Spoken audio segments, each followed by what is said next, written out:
So Paul, Yes. who are you? Who am I? That might actually be a loaded question, but anyways, who am I? Well, my name is Paul, and I'm originally from Los Angeles, where I was born and raised and spent the first 26 years of my life. Who am I? I would probably say I'm a complete music nerd. Anything musically or show-wise, I love to go to. First concert I ever saw was The Clash in Los Angeles when I was 15 years old, and that kind of bit me and I got the bug there, and I've been going to probably 10 to 20 concerts a year consistently for a good 30 or 40 years. Growing up there, I was shaped a lot by my first employer, Nordstrom, and worked there for 26 years. I started in the stockroom when I was 17 while I was going to school. Worked in the shoe division, women's shoe division for a long time there. Really rewarding career. Got to travel a lot with them overseas. My first experiences out of the country were with them. Got to travel to New York a lot, and at the end of my career at Nordstrom, I was buying the women's salon shoe division for the northern half of the country, about 70 stores. They kind of brought me out through all over the country, and then I wound up here in Chicago and bought for them here for about 18 years. Okay. And then you ended up in real estate. I did. Nordstrom had continued to consolidate their buyers and asked me to move to Seattle, where they were consolidating all of their operations. And so I wasn't able to move to Seattle at the time, so I decided to try a new career, path. I joined a small startup shoe company for a little while where I helped them with operations and product design, and went to Italy back and forth a lot. And they unfortunately went out of business after about a year of starting there, which led me to what could I do that would be a career for the rest of my life, where no one could have the ability to tell me I had to move or had to start over or had to take a down step, or just so where I could run my own company and my own business and be successful, or be successful based on my own performance. And then you ended up in real estate. I did, because that looked like the biggest opportunity locally to have your own business that you could work in until you're 75, 80, that doesn't stop, and it can be as big, as mighty as you want it to be, or as manageable as you want it to be. And so you started out as a single agent. I did. I got my license, and I loved all the training at KW, which brought me to KW. There wasn't a local office where I lived. It was more Coldwell Banker and at properties, but I had read a lot about Keller Williams. Their culture and the way they ran their business was very in tune with the way Nordstrom ran their business, so I felt comfortable in that structure. And so I chose KW, and when they opened an office in Downers Grove, I'm like, I'm gonna do this real estate thing and see what that's like. So yeah, I did. I started there as a single agent. And so how many years were you a single agent? Not very long. I spent about a year, and I've only been an agent for about 3 years. So, and we've been in COVID for about a year and a half. So I spent my first year and a half as a single agent, and only a year and a half. Okay. So getting to know the ropes and learn the business. And then after a year and a half, you decided to join the team. I did. So a year and a half, my single agent business was mostly driven by open houses. And that's actually how I met you. I used to call your office and do open houses for you all the time while I was building a business. And so when COVID started and there was no ability to do open houses anymore, where I would probably say 85% of my business came from, kind of had to make a decision. So, how do you build a business when you're new in the business? You don't have much of a database, and most of your business came from door knocking and open houses. So at that time, you had an opportunity, and I approached you about it, and we had a great conversation about where the team could go, and I thought that was a really great path to not only expand my knowledge, but work with you and learn from one of the best. And so what's been the biggest difference in your business between being a single agent and being on the team? I think when you're new in the business and you're trying to learn to do everything, I think it's a very big challenge to learn how to write a contract, learn how to do disclosures, learn how to go there, where's the attorney coming from, the inspection. You had to kind of be the jack of all trades and do everything all the time. And so I think the biggest advantage to being on a team and learning at the same time is not only did I get 10 years of an education in a year, I got this whole support of a back team that took a lot of that off my plate and allowed me to really get good at my craft. Excuse me. So what do you do now? You're strictly focused. I'm strictly focused on the listing side with your team, so appointments and listing people's homes and helping them sell their homes. Okay. And so how many appointments would you have been on as a single agent? Excuse me. Excuse me, I don't know my breath. As a single agent, I would usually go on 1 to 2 appointments a week, and they were usually people that I met at an open house. And now it's anywhere from 5 to sometimes 12 or 13 a week. Okay. And what do you love about, you're kind of, in a pocket, right? You're a niche agent in the fact that you're strictly handling the listing side. What do you love about that? I just love being able to help people sell their home and try to get the most money for it with the least amount of headaches and ups and downs. There's always a challenge with some of them, and some of them are easy, but it's just really nice to be able to help people get from A to Z through the entire transaction. Right. And one of the things is so many people don't have any clue. This is what we do every day. Yes. Right? And when you're sitting in as many as appointments as you do, anywhere from 5 to 12 or 13 a week, you got a lot of experience. You have more experience. I can't really even talk to how much experience you get. And I remember, because even though I'd only been an agent for a year and a half, I was still so new. I would get so nervous going to see people and talk to them. And, I wasn't really totally comfortable walking around a house or walking through that conversation.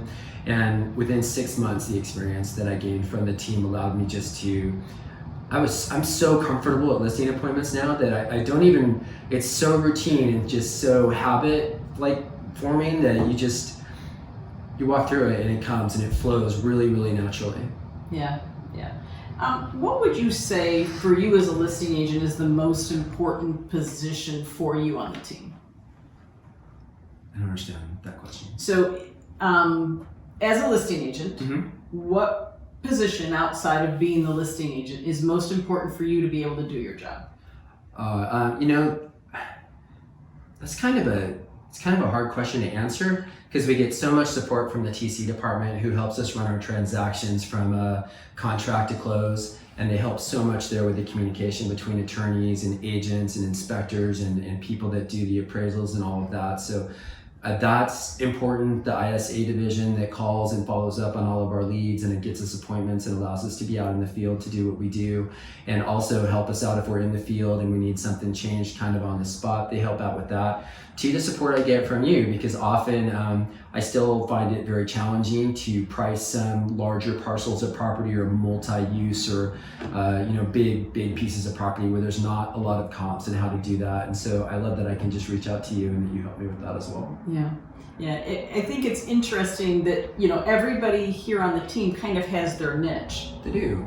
And everybody's piece of the pie is incredibly important to being able to help a customer through their life journey, right? It is a lot, absolutely. So what has it meant for you to be in real estate? What do you get by being in real estate? What do I get by being in real estate?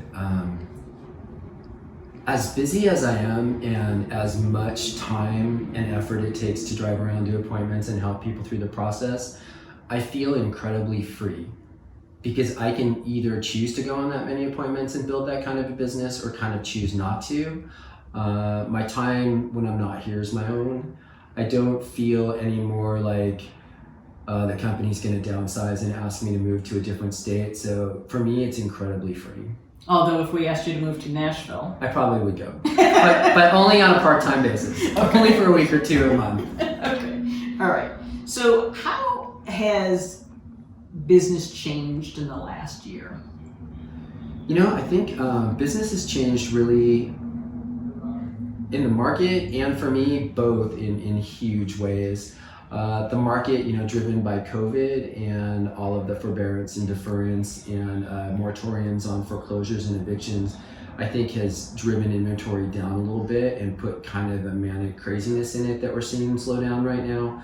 I am busier than I ever imagined I ever would be. I think a lot of people capitalized on the market and the fact that prices have risen so fast and so well. So you have a lot of people who are still interested in selling their homes. You just have a little bit of a lack of inventory, so buyers have less to choose from, but the buyers have always stayed kind of the same. There's still as many buyers as there was the previous year. So what is your biggest challenge as an agent? My biggest challenge as an agent on the team is to manage the absolute immense amount of information coming your way at all times and responding in a timely manner and being able to get through all of the daily work that comes with it. It's challenging when there's been days where I think I added it up and you'll get 65 phone calls, 82 texts and 200 emails. And so, how do you prioritize who to respond to first or get through that amount of information? So I think that's probably my biggest challenge is how to manage that much information. So how many closings does that much communication, right, result for you on an average? So I've had 79 closings year to date. And I've averaged probably 20 units the last 2 months. I would say overall it's between 10 and 20 a month, and it just creates an absolute immense amount of information coming both ways. And most of the time I'm comfortable with it. Sometimes you're on the phone and in the 2-minute conversation you're having, you get like 6 more phone calls, and then your voicemail's full and you're like, oh my god, what's going on? But yeah, no, it's fun. And then it slows down and then you're like, oh, that wasn't so bad. Right? Yeah. Right? Isn't that funny? It's ups and downs, and you always miss what you didn't have, right? Because when you're really busy, you're like, oh man, I could really use a slower time. And then when you slow down, you're like, oh man, but I really like that time too, right? I do. So, what was one thing that you've improved joining the team? I improved.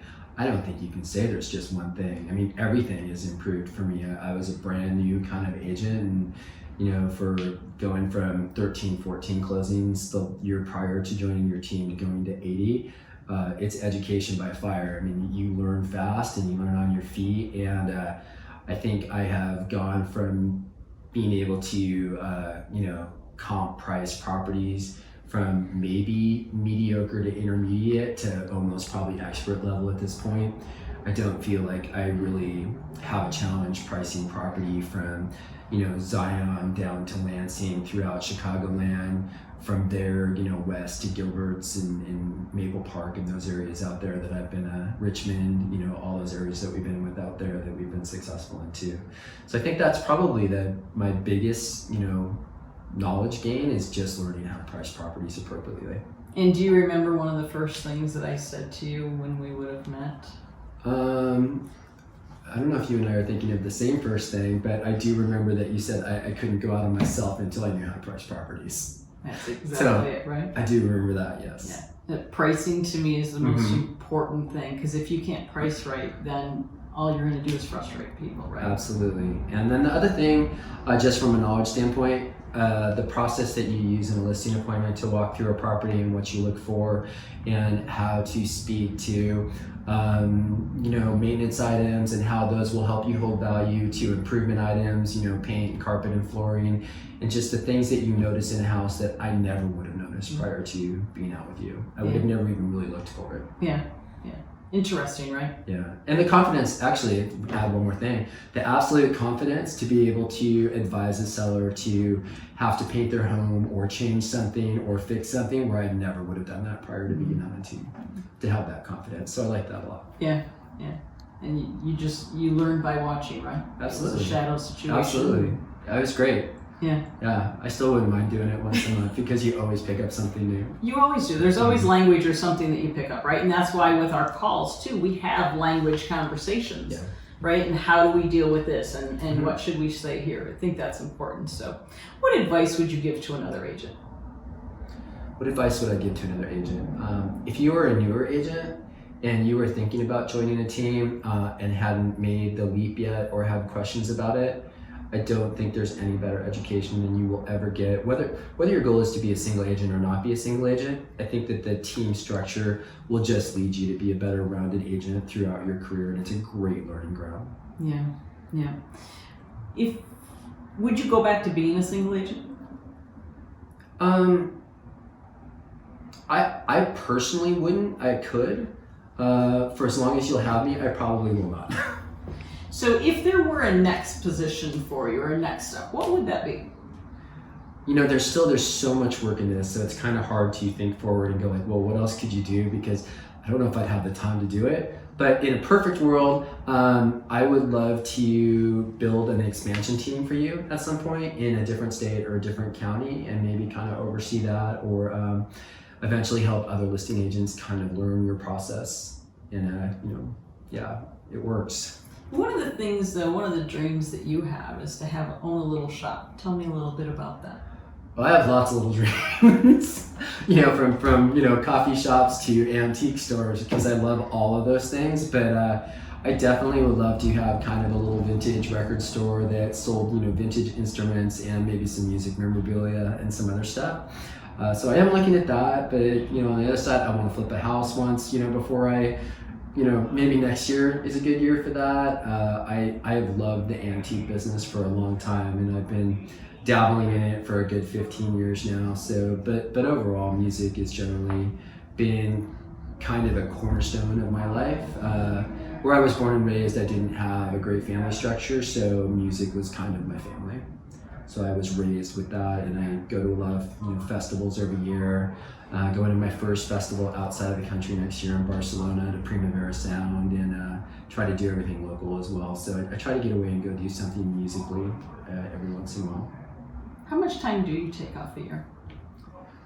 I generally try to take 1 day off a week. So consistently 1 day off a week where I go do something just for me, or I go, forest preserve or whatever the case may be, or a concert or something like that. Overall, I would say that, especially the last 6 months, if I need to take time off, I've scheduled it and taken it off. And if I don't need to take it off, I can work 6 days a week. It doesn't bother me. So, I'd probably say overall a couple weekends here and there. But I don't ever feel pressure that if I needed to take that time off, I couldn't have it. It's almost by my own choice of when I would like to have that time. Right.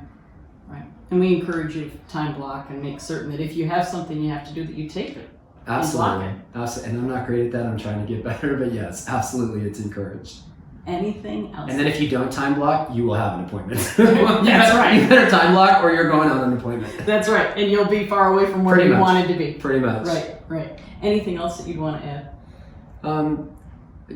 That's really it. Just if you're, considering a team experience, it's a wonderful experience to have the support of an entire staff versus trying to do everything on your own. And the other thing is that I love the part where I don't really worry about money, or I just want to help people at that point. And it's I don't even think about it. It doesn't even cross my mind, and it's allowed me to do that as well. Yeah. To where, you just, if you help enough people achieve what they want to achieve, you achieve. It's funny because I was talking to another agent the other day, and they were kind of going a little crazy worrying about this deal, right? Yeah. And to me, all I could think is your business isn't big enough that you have stopped worrying about that, right? And I think that when you stop worrying about money, you can best serve your clients. Absolutely. Because if you're only worried about doing the deal because you need the money, because you have to make a rent or a mortgage payment, then some of your advice, I think, becomes skewed. I do, and I think I've achieved that in about 6 months with you. Right.